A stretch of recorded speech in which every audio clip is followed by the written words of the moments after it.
Jimmy Heath is a strong-willed man who has battled many hardships in his life, a lot of which was done in his valiant service in the U.S. military. Well, I first got into the Army in 1967. I was only 17. He served at an incredibly young age and was not drafted into Vietnam. He signed up for it and was shipped off early that year. Went to Germany first and stayed 1 year over there from January 1st to December 31st, and I came home on a leave and I shipped out for Vietnam February 12th. I stayed there a year, maybe a little more. I drove a truck a lot, and the first part I was with the engineer department with the 1st Infantry Division. Then when I extended my stay over there, you can do that voluntarily.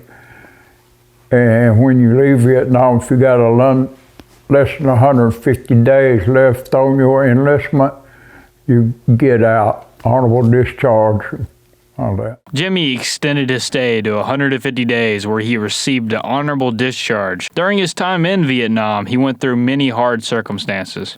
We was at base camp, and a friend called in. He was broke down in a truck like about 20 miles out in the jungle. I asked to go rescue him, and they said, "We can't let you go. It's nighttime, we don't do that. No vehicles run." Well, we went anyway and went and got the guy before it got dark, because we knew what would happen after dark, and it wouldn't have been good. So we went and got him, brought him on in. We got a little bit of trouble, but not as much as what it was worth doing. He was a brave man who, even in dire circumstances, risked it all for his friend, a trait he still holds on to this day. He always has your back. Eventually, though, Jimmy did make it out of the Army. Probably the first year I didn't do anything, just bum around. I didn't care if the sun didn't come up. You know, I just wasn't nothing to do. I wanted to know more about Jimmy's life outside of the war. I'm happily retired. I did work in the steel business for quite a while in the truck plant up the road here, Freightliner, for about 12 years. And then I got out and started my own steel business, and it was very good to me. Outside of the war, Jimmy managed to do very well for himself with his own steel business and everything else. To keep his hands busy, Jimmy often works on old cars, something he still does to this day.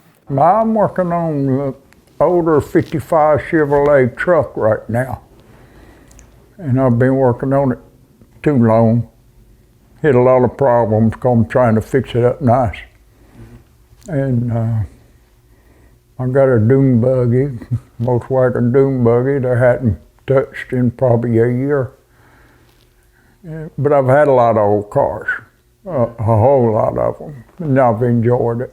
One of the most interesting things about Jimmy is he seems to know everyone. When I used to help him work on cars, it seemed like he bumped into somebody he knew every day. That's just for living so long. You know, right here in this small community, Mount Holly and Stanley, small communities, and you do business with just about everybody there, so that's how everybody knows you.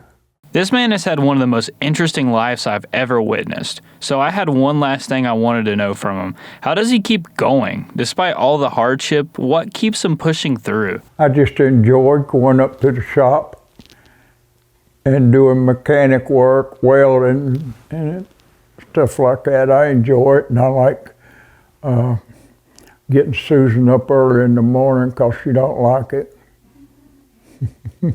But she does get up ahead of me sometimes and makes the coffee. And I appreciate that so much. You hear that? I do. But life's been good to me. I've been very blessed.